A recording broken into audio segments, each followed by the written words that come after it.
Since the M-VAVE Blackbox was released, one of the main complaints from the public was the lack of controllability with only 2 foot switches. But today, I'll show you that it's not a problem. You just need to follow a pro tip on how to navigate the presets during a full concert only with 2 foot switches. I'm pretty sure you appreciate this hack. Stick with me!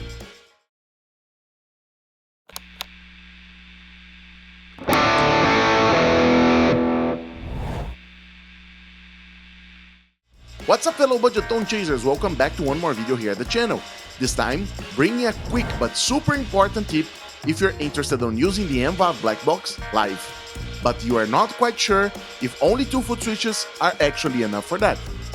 At the previous Blackbox video, I have shown you how to expand the foot switches control of the Blackbox, so if you still didn't watch it, I'll keep it here on the cards.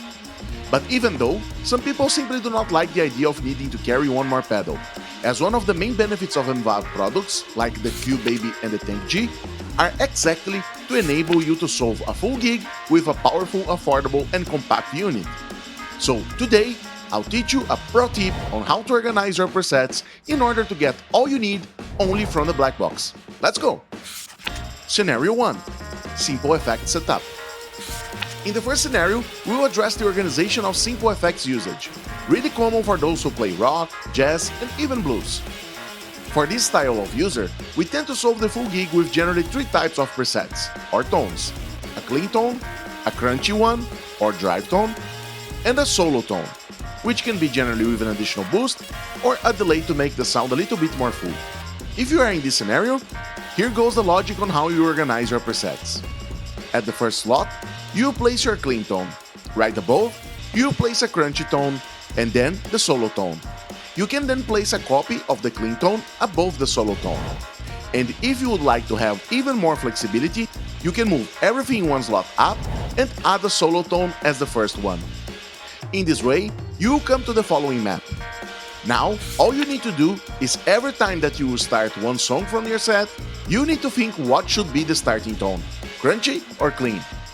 Once you have it, all the possible combinations will be always at one click of the foot switch. For example, if you'll be on the clean tone and you need to move to the crunchy tone, you will start on preset 02 and then press up to preset 03. If you would like to jump from the clean tone straight to the solo tone, no problem. Just press down, moving from preset 02 to preset 01. The same logic will happen when the crunchy tone is the starting one. If you need to go clean, just press down, moving from preset 03 to preset 02.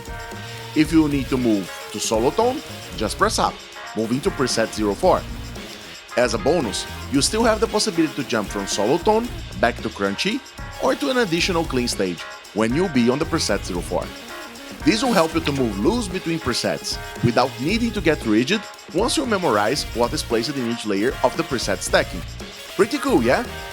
But what about more complex songs, which can have more than one stage of drive or even completely different solo tones?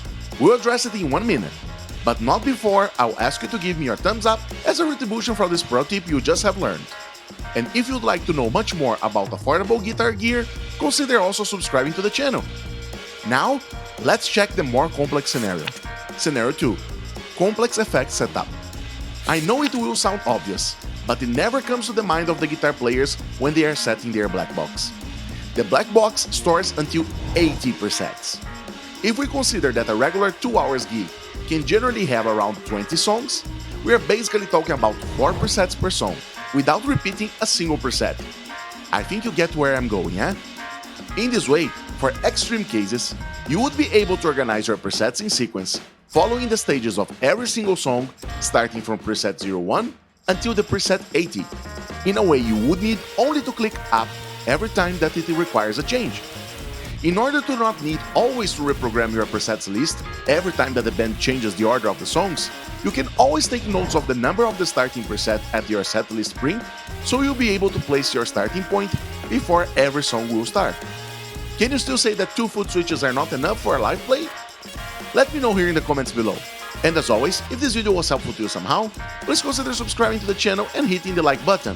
You can also become a member of the channel by hitting the join button below or reading the QR code here at the corner of this video. It will give you access to special perks, like anticipated video releases, full DIY tutorials, and what is the best, the monthly giveaways. Do not lose this opportunity to support the channel. I'll catch you on the next.